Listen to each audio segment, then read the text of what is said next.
वक़्तु असां PS 66 जे आज़ाद उम्मीदवार ग़ुलाम मुर्तज़ा लिगारी साहब वटि मौजूदु आहियूं। अचो त हुन सां ॻाल्हि ॿोल कयूं।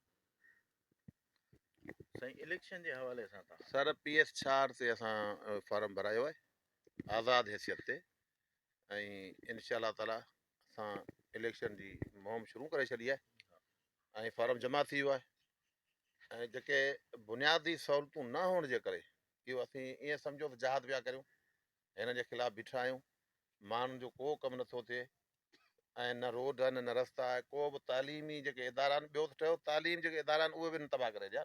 उते स्कूलनि ते भाण जा गोदाम पिया आहिनि, तंहिंखां सवाइ जेका मंशात आहे उनजा ज़िम्मेवार त ही आहिनि। साईं, तव्हां कीअं था सम्झो, तव्हां जेकॾहिं चूंडुनि में खटे था अचो त इलाइक़े जे हवाले सां? साईं इंशाअल्लाह असांखे अलादीन सोभ ॾींदो, PS 66 जी आवाम जी ख़िदमत कंदासीं। उन्हनि जूं बुनियादी जेके आहिनि सहूलियतूं उहे सभिनी खे मुयसरु कराईंदासीं। पीपल्स पार्टी 14 साल इक़्तिदार में रही कुझु न कयो, जी साईं। उन हवाले सां तव्हां छा चवंदा? साईं 14 साल कोन रही आहे, बल्कि 25 साल रही आहे। ऐं इहे अचनि पिया यका न, इहे माना मुसलत थींदा पिया अचनि। अॼु बि ईअं ई आहे, अॼु बि हुननि जी कोशिशि त हूंदी न, असांजे साम्हूं केरु न बीहे।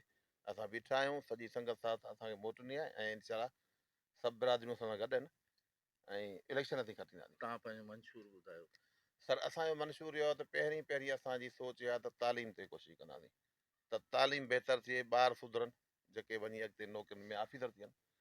ऐं पोइ पाणी जेको असां वटि तक़रीबन इलाही हंधनि ते पाणी पीअण जो कोन्हे, पाणी जी सहूलियतूं, रोड रस्ता कोन आहिनि।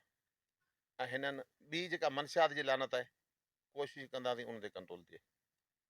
निगरान जे हवाले सां तव्हां? अच्छा, निगरान खे असां हींअर अर्ज़ु कंदासीं त हिननि खे हींअर जेका स्काट आहे पुलिस, उहा छाजे लाइ छो ॾिनी वई आहे? जॾहिं निगरान आहे, हाणे असीं उमेदवार जेके आहियूं त असीं त सोचूं पिया न, माना इहा असांजे मथां ही प्रेशर आहे, थ्रेड आहे, छा ही धांधली कंदा।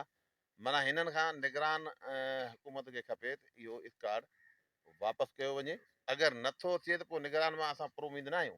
ऐं इहो असीं निगरान खे, CM साहिब खे ऐं PM खे बि त चऊं था त हिन इलेक्शन में हिननि खे स्काट न मिलणु खपे।